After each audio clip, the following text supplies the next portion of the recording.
बिस्मिल्लाहिर्रहमानिर्रहीम।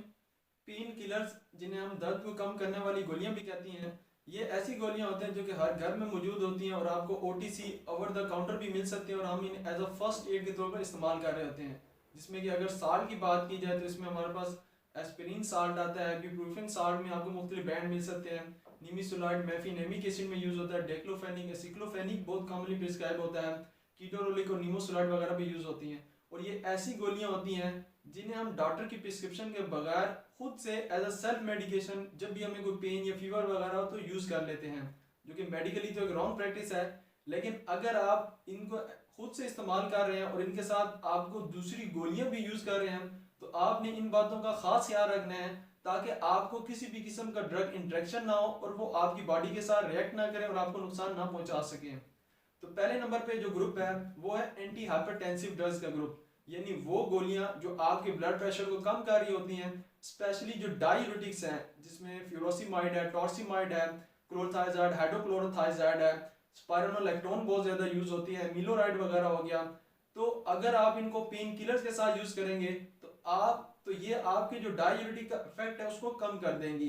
क्योंकि ये पेन किलर हमारे जिस्म में सोडियम और वाटर की रिटेंशन करवाती हैं, जिससे कि जो डायूरेटिक का इफेक्ट है वो कम हो जाता है और आपका ब्लड प्रेशर भी ठीक नहीं होता।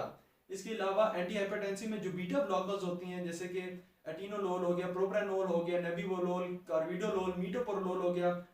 उनके साथ अगर आप पेन किलर यूज करते हैं तो ये आपके एंटी हाइपरटेंसिव ड्रग्स के जो इफेक्ट है उसको कम कर देती हैं। सिमिलरली जो ACE inhibitor, captopril, enalapril, ramipril हैं, उनके साथ भी आपको पेन किलर नहीं लेना होती।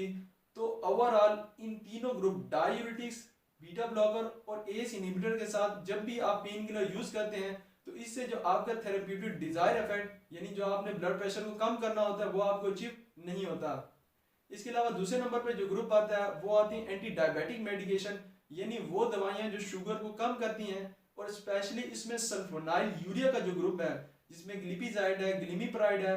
इनको अगर आप पेन किलर्स के साथ लेते हैं तो ये आपके जिस्म में हाइपोग्लाइसीमिया यानी शुगर लेवल को बहुत ज़्यादा डाउन कर देती हैं, जिससे कि आपकी बॉडी के लिए वो बहुत ज़्यादा डेंजरस हो सकता है, वरना मर भी सकते हैं। तीसरे नंबर पे ग्रुप आता है एंटी कोगुलेंट्स का, यानी वो दवाइयां जो आपके जिस्म में खून को जमने से रोक रही होती हैं, जैसे कि हेपरिन हो गया, वार्फिन हो गया, एपिक्साबान, रिवोरोक्साबान। तो अगर आप इनको पेन किलर्स के साथ देंगे तो ये आपके जिस्म में ब्लीडिंग की जो रिस्क है उसको ज्यादा कर सकते हैं, जिससे आपको पेप्टिक अल्सर वगैरह भी हो सकता है। इसके अलावा आपने पेन किलर्स को जो एंटी एपिलेप्टिक ड्रग्स हैं यानी जो मिर्गी को ठीक कर रही होती है, जिसमें फेनिटोइन हो गया, वेलप्रेट हो गया, या एंटी कैंसर में जो मेथोट्रेक्सेट साल्ट आता है, या साइक्लोस्पोरिन एंटीबायोटिक हो गया, अल्कोहल हो गया, या कॉर्टिकोस्टेरॉइड एनाबॉलिक स्टेरॉइड जो हम वैसे यूज कर लेते हैं पेन किलर्स के साथ, जिसमें डेक्सामेथासोन, प्रेडनिसोन, मेथाइलप्रेडनिसोन। तो ये जितनी भी ड्रग्स हैं ये आपकी बॉडी में जो पेन किलर के जो मेटाबोलाइट्स होते हैं उनको एलिमिनेट नहीं करवाता, उनको बॉडी के अंदर रिटेन रखता है, उनकी एलिमिनेशन नहीं होती, जिसकी वजह से ये मेटाबोलाइट आपकी बॉडी में टॉक्सिसिटी यानी जहर बन जाते हैं और आपके लिए बहुत ज़्यादा नुकसान काज कर सकते हैं।